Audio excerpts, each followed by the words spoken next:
안녕하세요. 이번 시간에는 육하 원칙에 따라 자세히 읽기 방법을 공부하도록 하겠습니다. 제3원리입니다. 육하 원칙에 따라 질문을 던지며 읽어라.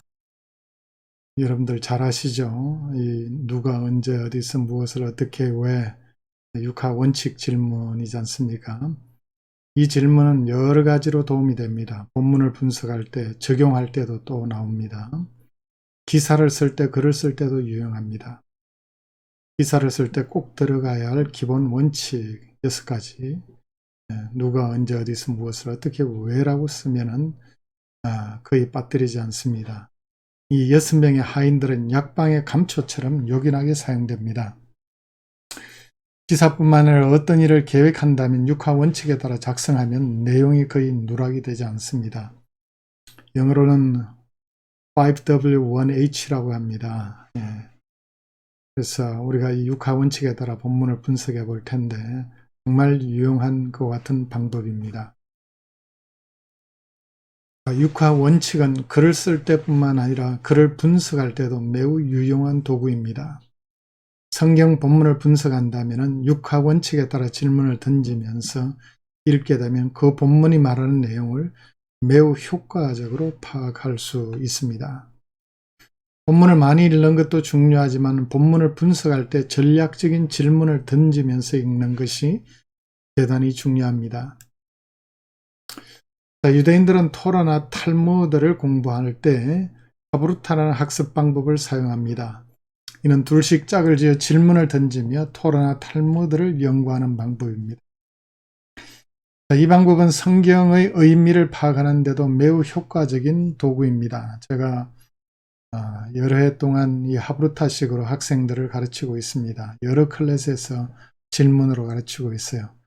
요즘 온라인 수업 때문에 무너졌습니다만은 그 방법론은 여러 방면으로 사용하고 있습니다. 학생들에게 아주 유용한 도구가 됩니다.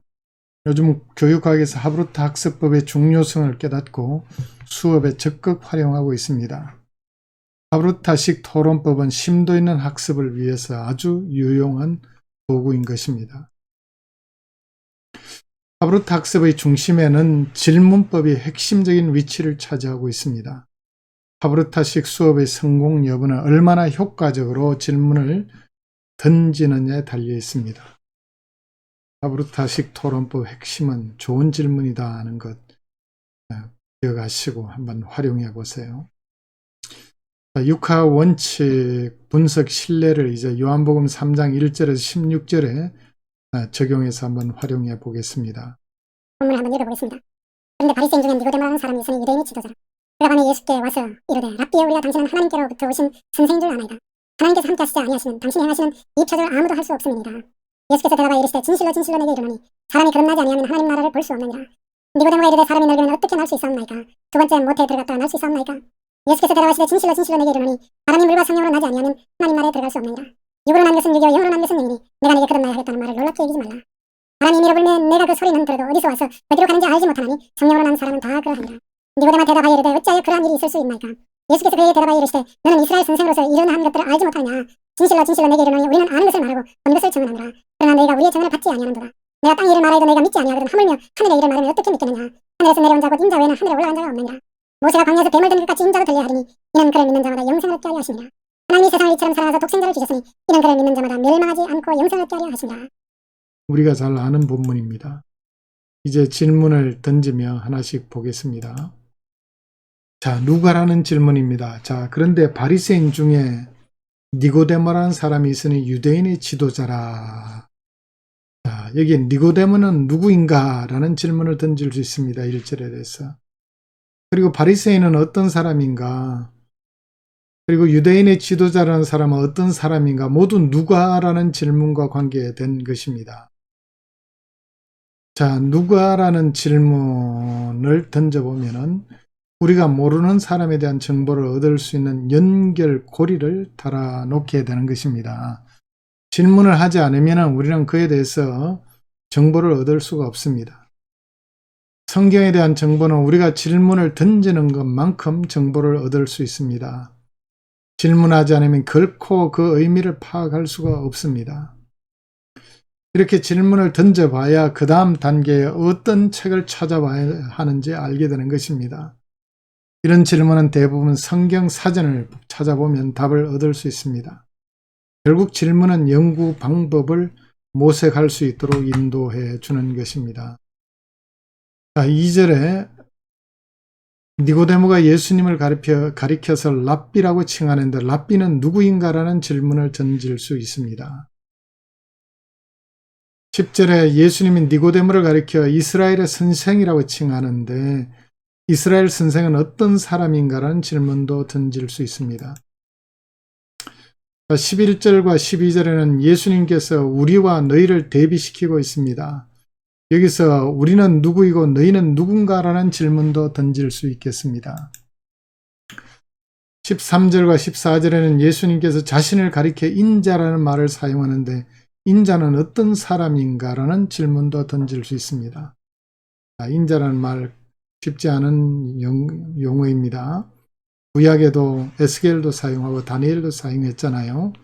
연구를 할 필요가 있습니다. 16절에는 독생자라는 말이 나오는데 이 단어에 친숙하지 않은 사람은 독생자는 누구인가라는 질문을 던짐으로써 그 의미를 파악할 수 있게 되겠습니다. 성경에 친숙하지 않은 사람에 대한 정보가 나오면은 성경에 친숙하지 않은 사람에 대한 정보가 나오면 반드시 질문을 던져봐야 됩니다. 등장인물을 잘 알아야 본문의 의미를 바로 파악할 수 있기 때문입니다. 자, 그 다음에 언제라는 질문입니다. 자, 언제라는 질문은 때와 관계된 질문입니다. 때와 관련된 말이 나오면 꼭 언제라는 질문을 던져서 그 때를 확인해 보십시오. 이는 사건의 상황을 이해하는 데 대단히 중요한 질문입니다. 2절에 보면은 니고데모가 밤에 예수님을 찾아왔습니다. 왜 니고데모가 밤에 예수님을 찾아왔을까라는 질문을 던져볼 수 있습니다. 요한복음에는 밤이라는 시간이 주는 독특한 의미가 있습니다. 이를 파악하기 위해서는 밤에라는 말에 대해 질문을 던져봐야 알 수 있습니다. 칼슨은 여기에서 사용된 밤이란 말의 의미에 대해서 아마 사람들의 눈을 피해 왔을 수도 있지만 요한복음에서 밤은 주로 도덕적, 영적인 어둠에 대한 은유로 사용된다고 보고 있습니다. 자, 본문에 따라 시간과 관련해서 우리는 여러 가지 질문을 던질 수 있습니다. 저자는 언제 이 편지를 쓰게 되었는가? 수신자는 언제 이 편지를 읽게 되었는가? 여행을 하고 있다면 언제 얼마나 걸렸는가? 사건은 얼마나 오래 지속되었는가? 계절은 언제인가 등 질문을 던질 수 있겠습니다. 모든 사건은 특정한 때와 특정한 장소에서 발생하기 때문에 때와 장소를 잘 아는 것은 사건의 배경을 이해하는 데 아주 중요합니다. 그 다음 어디서라는 질문입니다. 이는 장소와 관련된 질문입니다. 생소한 장소가 나오면 반드시 그곳이 어떤 곳인지 질문을 던져봐야 정보를 얻을 수 있습니다. 저자는 어디서 글을 쓰고 있는가? 수신자는 지금 어디에 있는가? 거리는 얼마나 떨어져 있는가? 대부분 도보로 여행을 했던 옛 시절 어떤 장소가 갖는 의미는 오늘날 하루면 지구 어느 곳이든 비행기를 타고 갈 수 있는 시대와는 완전히 다른 의미를 지니고 있습니다. 생소한 장소의 이름은 성경 지도를 찾아보면은 본문의 의미를 이해하는 데 도움이 되겠습니다. 바울이 선교 여행을 하면서 지명을 말하고 있잖아요. 가능하면 지도를 펴놓고 그가 움직이는 동선을 파악하면서 읽는다면 사도행전에 나오는 그의 선교 여정을 이해하는 데 큰 도움이 될 것입니다. 자, 바울의 1차 선교지입니다. 선교 여정입니다. 자, 여러분 여기 보시면은 안디옥에서 실루기아 항에서 출발해서 키프로스 섬의 구브로로 되어 있죠. 한글 성경에는 살라미에 도착해서 복음을 전하고 바브에서 복음을 전하고 버가로 갑니다. 소아시아 버가로 가서 산맥을 타고 올라가서 비시디아 안디옥에서 복음을 전합니다. 그 다음 비시디아 안디옥에서 유대인들이 배쳐가자 이고니로 가고 이고니에서 또 유대인들이 배쳐가자 루스드라로 갑니다. 루스드라에서는 바울이 돌 맞아 죽는 체험을 하게 됩니다. 하나님께서 기적적으로 살리셨습니다. 그 다음에 더베까지 와서 말씀을 전하고, 그 다음에 왔던 길을 되돌아서 루스드라로, 이고니온으로, 비스디아, 안디옥으로, 그리고 아탈리앙을 거쳐서 쭉 안디옥으로 돌아가게 됩니다. 자, 여러분 지도를 찾아서 이렇게 보게 되면은 더베가 어디 있고, 루스드라가 어디 있고, 이고니 어디 있고, 비스디아, 안디옥이 어디 있는지, 안디옥이 수리아만 있는 줄 알았더니 비시디아도 있구나 하는 걸 알게 됩니다. 무엇보다 더 중요한 것은 바울이 왜 이렇게 왔던 코스를 되돌아갈까? 복음을 전한 다음에 그는 연약한 성도들을 엄마가 아기의 젖을 먹이듯이 양육하기 위해서 돌 맞아 죽은 루스드라까지 다시 방문하면서 복음을 전하고 있습니다. 정말 눈물이 핀 돌 정도로 바울이 정말 양육을 위해서 얼마나 신경을 쓰고 있는지 지도를 보면 알 수 있는 것입니다. 그래서 지명이 나오면 꼭 지도책을 찾아보기를 바랍니다. 자, 여호수아서와 사사기를 공부한다면 각 지파가 어떻게 배치되는지 성경 지도를 찾아보면 연구하는 데 더 도움이 됩니다. 각 지파의 배치 지도를 찾아보면 도움이 됩니다. 사사기 1장에 따르면 왜 유다 지파가 시므온 지파와 함께 행동하게 됐는지 성경 지도를 펴보면 금방 알 수 있습니다. 여러분, 시므온 지파는 유다 지파 안에 정중앙에 위치하고 있습니다. 그래서 다윗왕 시대 때쯤 되면은요, 두 지파가 한 지파로 합쳐져 버립니다. 자, 이 배경을 알고 왜 솔로몬에게는 한 지파를, 여로보암에게는 10지파를 주었는지 이해할 수 있습니다. 한 지파는 어디로 가버렸어요? 바로 시므온 지파가 유다 지파와 병합되었기 때문입니다. 자, 성서 지도를 찾아보면은 이런 이해에 도움을 얻을 수 있습니다. 자, 에스라스를 읽는다면 왜 유대인들이 바벨론에서 예루살렘까지 도착하는 데는 4개월씩 걸렸는지 그 이유를 알 수 있습니다. 당장 1500km나 됩니다. 그러니까 4달씩 걸리는 것이죠. 지도를 보면 알 수 있습니다. 생소한 지명들은 지도를 찾아보지 않고 읽으면 위치 정보가 없기 때문에 본문이 매우 막연하게 들리게 됩니다. 자, 요한복음 3장 1절에서 16절에 등장하는 장소들을 한번 보겠습니다. 니고데모가 예수님께 찾아왔다고 하는데 이곳은 어디일까? 이런 질문을 던질 수 있죠. 2절엔 니고데모는 예수님께서 어디서 왔다고 생각합니까? 역시 장소적인 개념이죠. 3절과 5절에는 하나님 나라는 어떤 곳인가라는 질문을 던질 수 있고, 8절에는 성령의 행박은 어떻게 묘사되어 있습니까? 어디서부터 어디로 간다고요? 알지 못하는 곳에서 알지 못하는 곳으로 간다고 말씀하죠. 13절에 예수님은 어디서 온 자인가? 또 14절에 모세가 광야에서 뱀든 사건은 어디서 일어난 사건인가? 등 이런 장소와 관련된 질문을 던져볼 수 있겠습니다. 그 다음 무엇을 이라는 질문입니다. 무엇이라는 질문은 사건의 본질을 아는데 아주 유용한 질문입니다. 요한복음 3장 본문에 대해 질문을 한다면 이는 무엇에 대해서 이야기하고 있는가라는 질문을 던질 수 있습니다. 자, 이는 니고데모의 질문과 예수님의 답변에서 오가고 있는 핵심적인 이슈가 무엇인가를 묻는 중요한 질문입니다. 3절과 5절은 하나님 나라에 들어가려면 어떻게 해야 하는지에 대한 것입니다. 본문의 핵심 메시지 파악과 밀접한 연관이 있는 질문들입니다. 자, 2절, 3절에 관해서 질문을 한다면 니고데모는 예수님께 무엇에 대해 질문을 하는가? 이에 대해 예수님은 무엇이라고 답변을 하셨는가? 등의 질문을 던질 수 있겠습니다. 자, 이런 질문은 관건의 핵심이 무엇인지를 파악하는 데 아주 요긴합니다.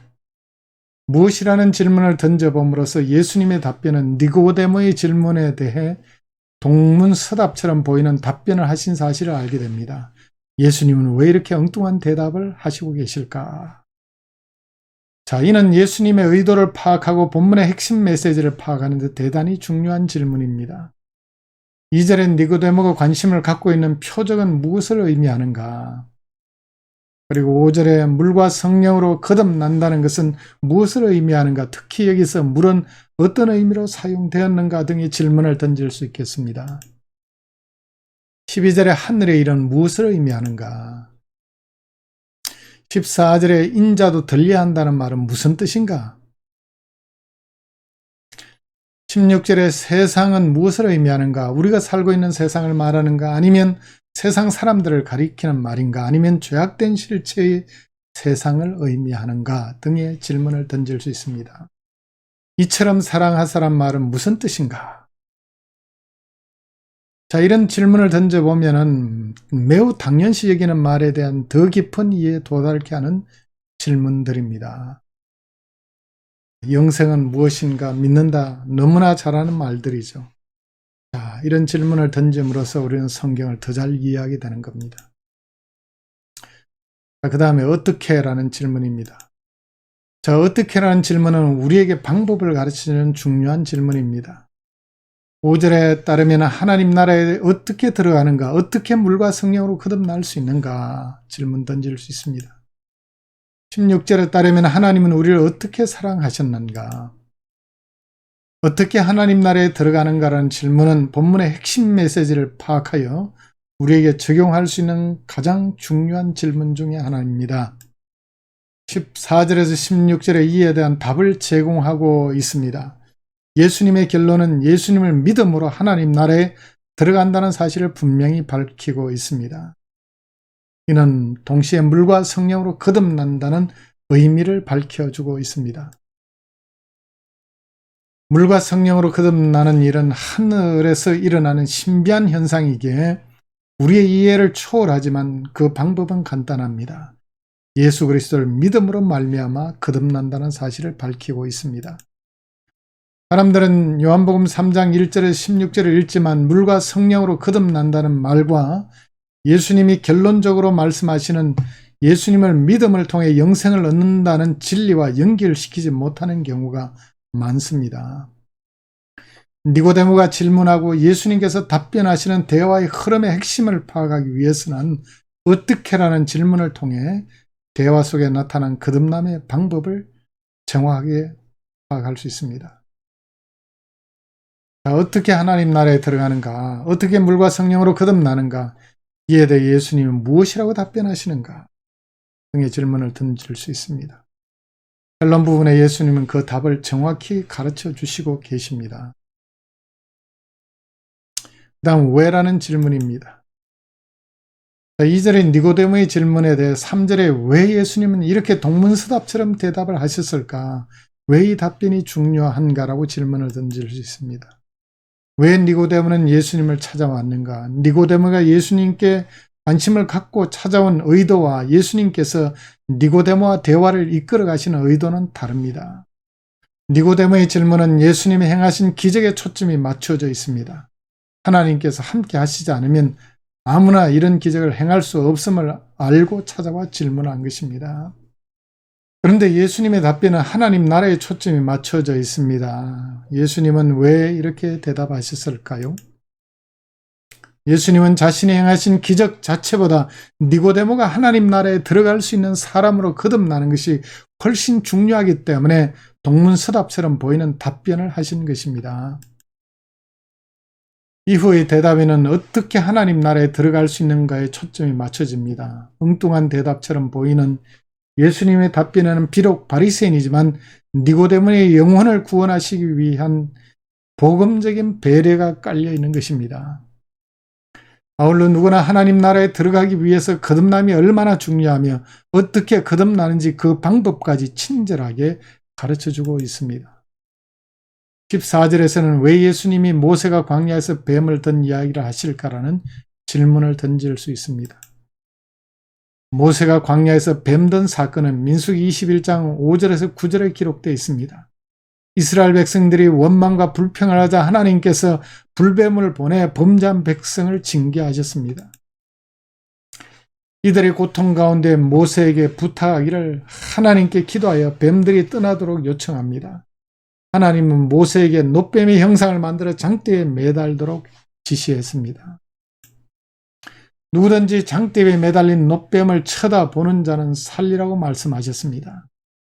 뱀에 물린 자 중에 놋뱀을 쳐다본 사람들은 모두 살아났습니다.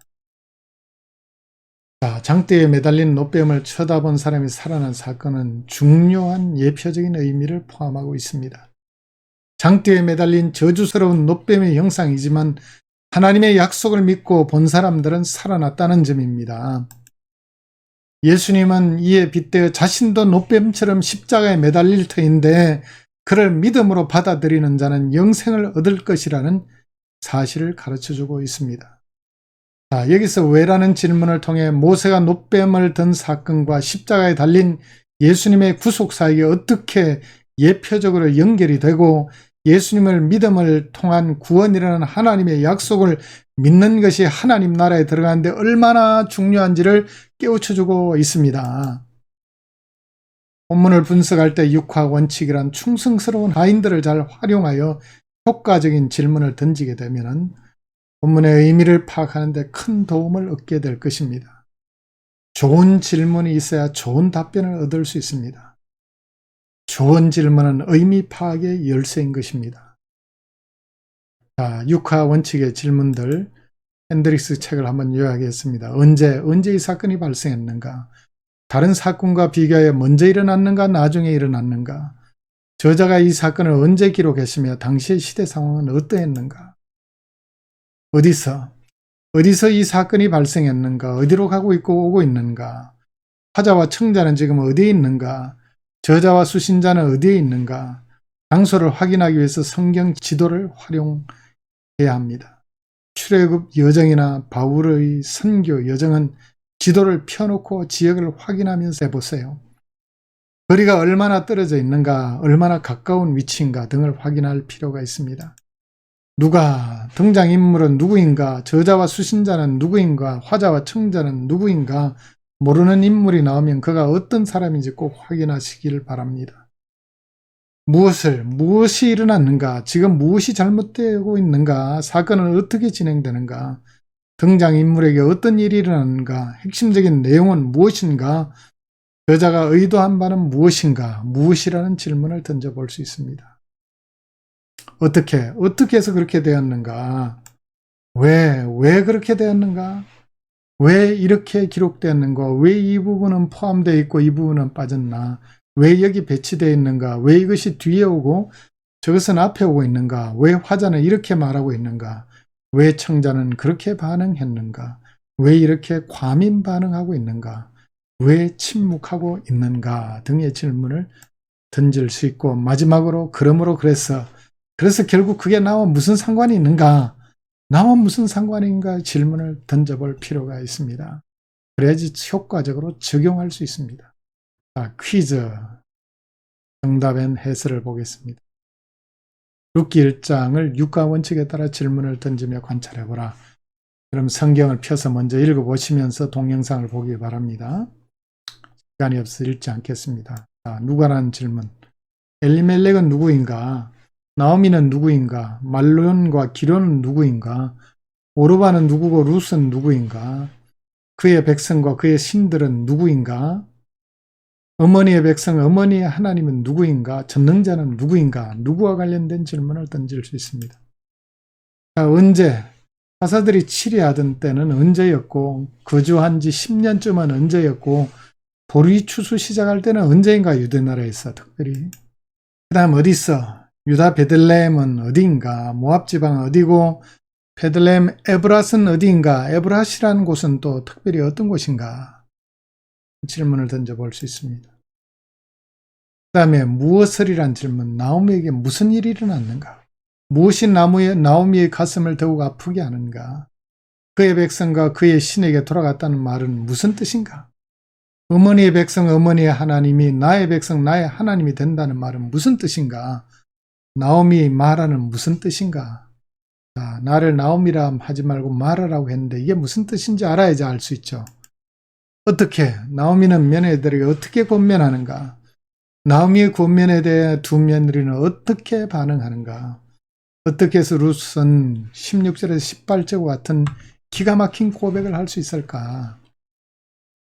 왜 모압으로 갔는가? 나오미는 왜 며느리들에게 친정으로 돌아가라고 말하는가? 룻은 어머니에게 왜 16절에 18절과 같이 고백하는가? 나오미는 왜 자신을 마라라고 부르는가?